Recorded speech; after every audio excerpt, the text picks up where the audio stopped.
여러분, 여기까지 오셨냐고 고생 많으셨습니다.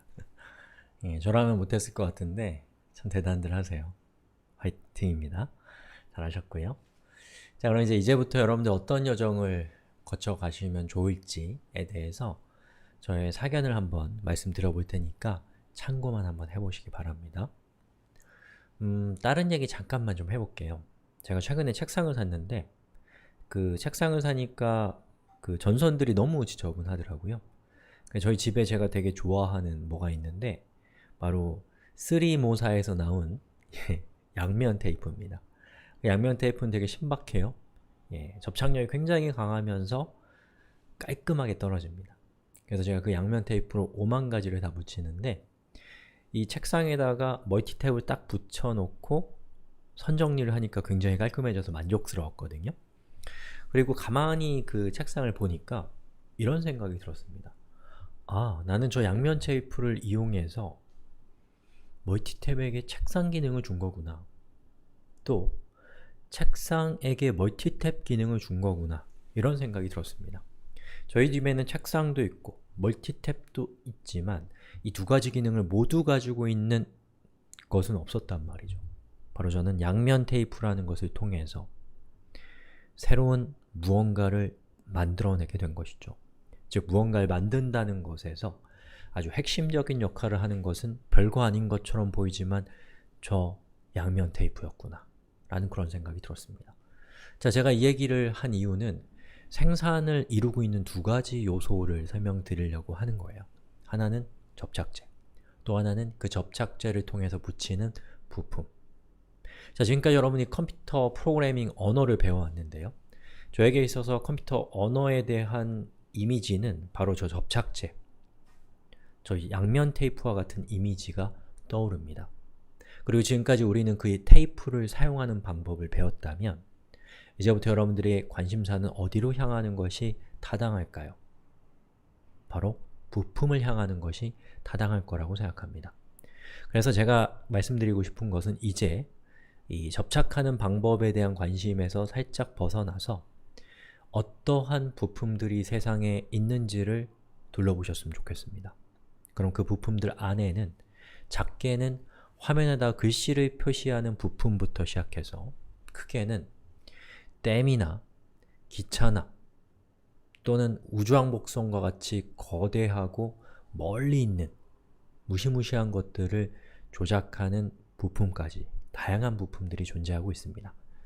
특히나 오늘날의 중요한 현상 중에 하나는 바로 컴퓨터를 통해서, 언어를 통해서 결합할 수 있는 부품이 폭발적으로 드러나고 있다라는 것이 제가 생각하는 현대사회의 중요한 변화, 특징이기 때문에 여러분들이 언제나 그 부품에 대한 관심을 유지하실 필요가 있다고 생각합니다.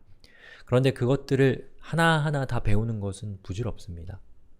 무엇이 있는지, 그리고 부품은 어떻게 결합하는지 정도만 알고 있다가 나중에 여러분이 정말로 필요한 것이 있을 때 검색하고 질문하고 협업하는 걸 통해서 해결하시면 됩니다. 너무 여러분의 머리를 혹사시킬 필요는 없다고 생각합니다. 이번에는 조금 관점을 달리해서 이런 얘기도 좀 해드리고 마무리를 할게요. 우리가 코드를 작성한다라는 측면과 코드를 읽는다라는 측면에서 우리에게 필요한 것은 조금 다를 수 있다고 봅니다. 다른 사람의 코드를 읽기 위해서는 여러분 최대한 많은 문법을 알고 있어야 됩니다. 아니면 이해가 안 가니까요. 그런데 여러분이 자신의 코드를 짠다라는 측면에서는 여러분의 머릿속에 많은 것이 들어있고 그 많은 것이 숙달되지 않은 상태라고 한다면 머릿속이 너무나 복잡해서 아무것도 하지 못할 수 있습니다. 그리고 좋은 코드는 무엇인가에 대한 이해가 높아질수록 다른 사람이 짠 코드에 대한 좋은 비평가는 될 수 있을지언정 자기가 짠 코드를 긍정하기가 점점 더 어려워집니다. 다시 말해서 머릿속이 복잡하고 자기가 짠 코드가 밉게 느껴진다면 우리는 생산을 하기가 더욱더 어려워질 겁니다. 그래서 코드를 작성하는 생산자라는 관점에서는 어떻게 보면 지금까지 우리가 너무 많은 걸 배웠습니다. 그래서 이제 그 많은 배운 것들을 하나씩 하나씩 내려놓고 가장 중요하고 가장 본질적인 문법 하나만 붙잡고 무언가를 만들어보는 시도를 계속해서 해보셨으면 좋겠습니다.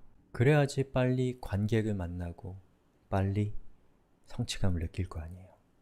그렇다면 이 컴퓨터 프로그래밍에서 가장 본질적인, 가장 기본적인 문법이 무엇인가? 저는 그 말은 프로그래밍이라는 말 속에 숨어 있다고 생각합니다. 프로그래밍이라는 말은 순서대로 어떤 일이 실행된다라는 그런 뜻을 가지고 있는 말입니다.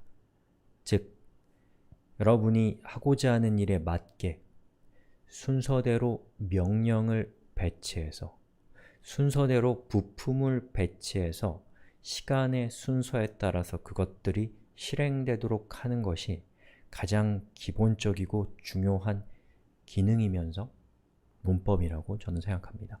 이것만 가지고도 우리는 어마어마하게 다양하고 많은 또 중요한 일을 해낼 수 있어요.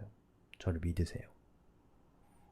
그렇게 해서 무언가를 만들다 보면은 언제부턴가 점점 한계를 느낍니다. 이런 한계들이죠.